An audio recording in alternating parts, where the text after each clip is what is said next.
Assalamualaikum warahmatullahi wabarakatuh. Innal hamdalillah nahmaduhu wa nasta'inuhu wa nastaghfiruh wa na'udzu billahi min syururi anfusina wa min sayyiati a'malina. May yahdihillahu fala mudhillalah wa may yudlilhu fala hadiyalah. Asyhadu an la ilaha illallah wahdahu la syarikalah wa asyhadu anna Muhammadan abduhu wa rasuluh sallallahu alaihi wasallam la nabiyya ba'da amma ba'du.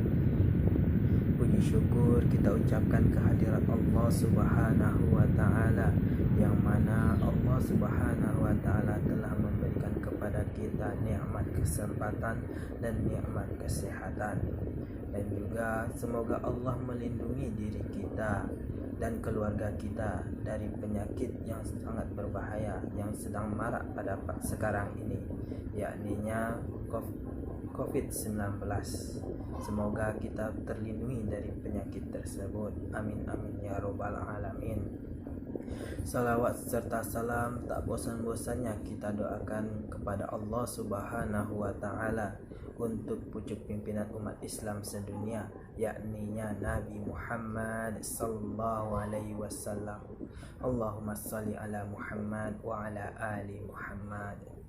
Baiklah, kepada para penonton, pada kesempatan kali ini saya akan menjelaskan sedikit banyaknya mengenai metode dalam menyelesaikan hadis-hadis mukhtalif. Salah satunya yaitu metode yang akan saya bahas, yaitu metode tarjih. Tarjih secara bahasa bermakna pengunggulan atau mengalahkan atau menguatkan. Tarjih ialah pengunggulan salah satu hadis yang dari dua hadis atau lebih yang nampak saling bertentangan, yang dilihat dari segi sanad, matan atau penguat lainnya.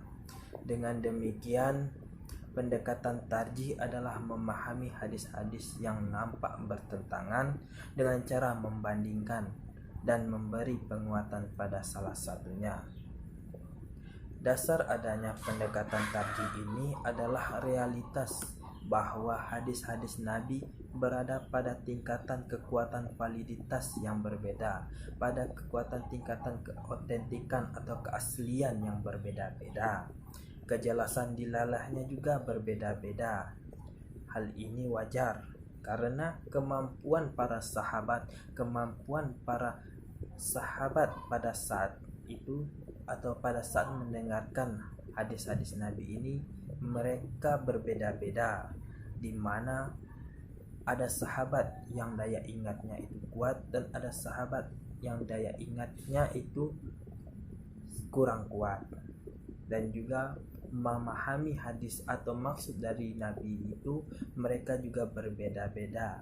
Ada yang mengatakan ini dan ada yang mengatakan ini. Ada yang memahami hadis ini seperti ini, ada yang memahami hadis seperti ini. Itu wajar. Kualitas masing-masing hadis dikaji lebih jauh agar dapat diketahui mana yang lebih kuat hadisnya. Dari sini dapat dipahami konsep tarjih muncul ketika terjadi pertentangan secara lahiriah antara satu hadis dengan hadis yang lainnya, yang mana hadis tersebut sama-sama makbul dan keduanya tidak dapat dikompromikan. Istilah tarjih di mana hadis yang dikuatkan itu disebut dengan dalil rajah dan hadis yang dilemahkan itu disebut dengan dalil marjuh. Baiklah, kepada para penonton, selanjutnya secara umum metode dalam mentarjih hadis yang bertentangan ini dapat dilakukan pada beberapa sisi atau beberapa segi. Yang pertama yaitu tarjih dari segi sanad.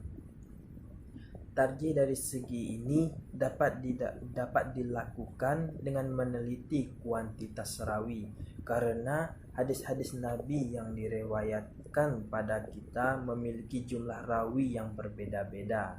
Itu sebabnya para ulama membagi hadis-hadis dari segi jumlah rawi ke dalam beberapa kategori, ke dalam beberapa kelompok, di mana masing-masing kategori atau kelompok ini memiliki kedudukan, memiliki tingkatan-tingkatan yang berbeda-beda antara satu sama lain. Di samping itu, sifat-sifat rawi juga diperhatikan dalam mentarjih ini, karena sifat-sifat rawi ini juga yang memperlihatkan perbedaan satu sama lainnya. Ini juga dapat menjadi sisi pentarjihan. Para muhadisin telah membuat kategori hadis berdasarkan sifat-sifat rawi ini. Dan pada sisi lainnya, cara perawi menyampaikan hadis juga menjadi bagian yang dapat ditarjih. Cara menyampaikan antara rawi dengan rawi lainnya juga dapat ditarjih. Masing-masing rawi dapat menyampaikan dalam cara yang saling berbeda, dengan cara yang berbeda-beda.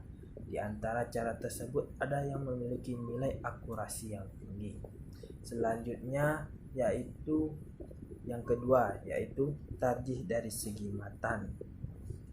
Segi-segi yang dapat ditarjih dari segi matan ini adalah hadis-hadis yang memiliki lafaz-lafaz am atau khas, atau kata-kata yang hakikat atau majas, atau lafaz yang larangan atau perintah, dan bentuk-bentuk redaksi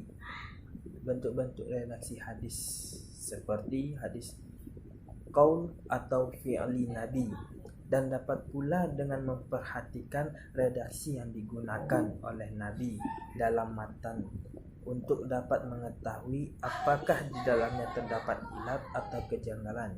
Jadi dapat juga dari segi matan ini memperhatikan redaksi Nabi dalam matanya itu, apakah dalam matanya tersebut ada ilat atau kejanggalan, baik dari segi kaedah kebahasaan maupun sejarah pemakaian bahasa.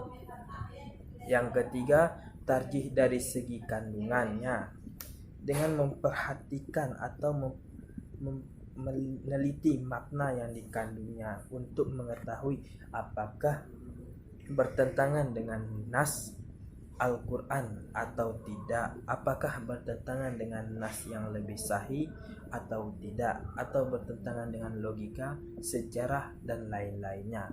Ini juga dapat ditarjih melalui kandungannya.